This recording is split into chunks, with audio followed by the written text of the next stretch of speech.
Jesus and 2 criminals were sentenced to death by crucifixion.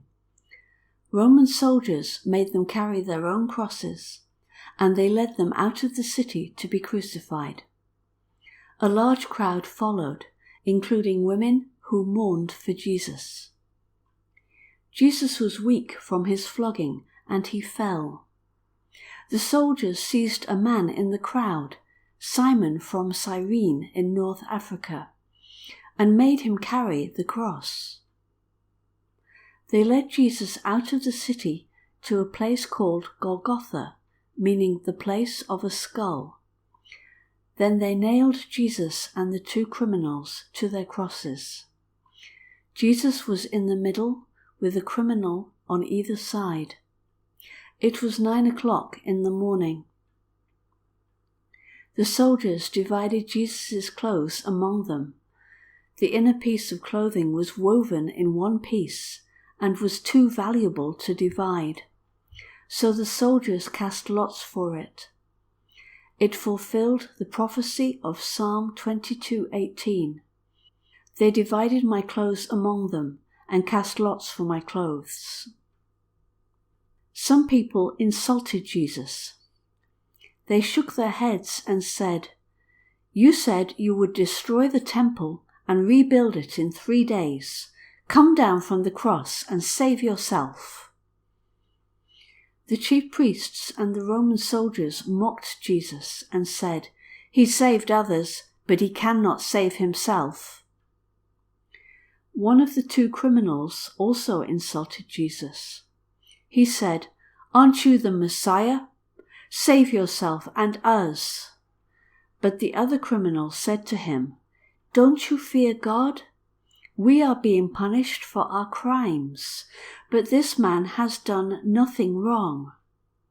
Then he turned and said, "Jesus, remember me when you come into your kingdom."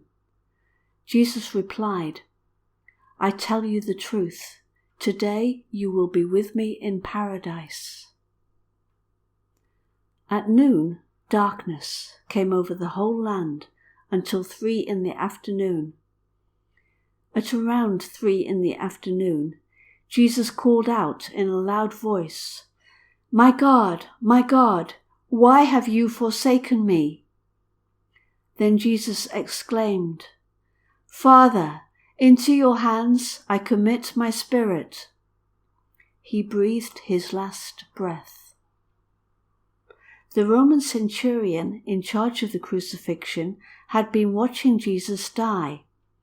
Suddenly he praised God and said, "Surely this was the Son of God."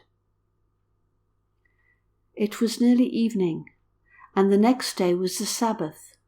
Pilate gave permission for the soldiers to break the legs of Jesus and the 2 criminals so they would die quickly. They broke the legs of the 2 criminals, but Jesus was already dead, so a soldier pierced his side with a spear, and blood came out.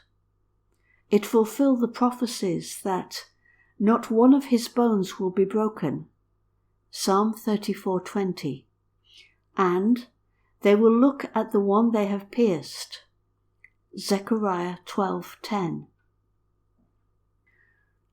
A good man named Joseph from Arimathea, who was a member of the Jewish council, went to Pilate and asked permission to bury Jesus. Pilate agreed. Joseph took Jesus' body down, wrapped it in linen cloth, and took it to an empty tomb.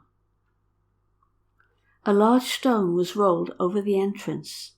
The Pharisees knew that Jesus had said, "After 3 days, I will rise again." So they asked Pilate to put guards outside the tomb. The tomb was sealed, and some guards stood outside.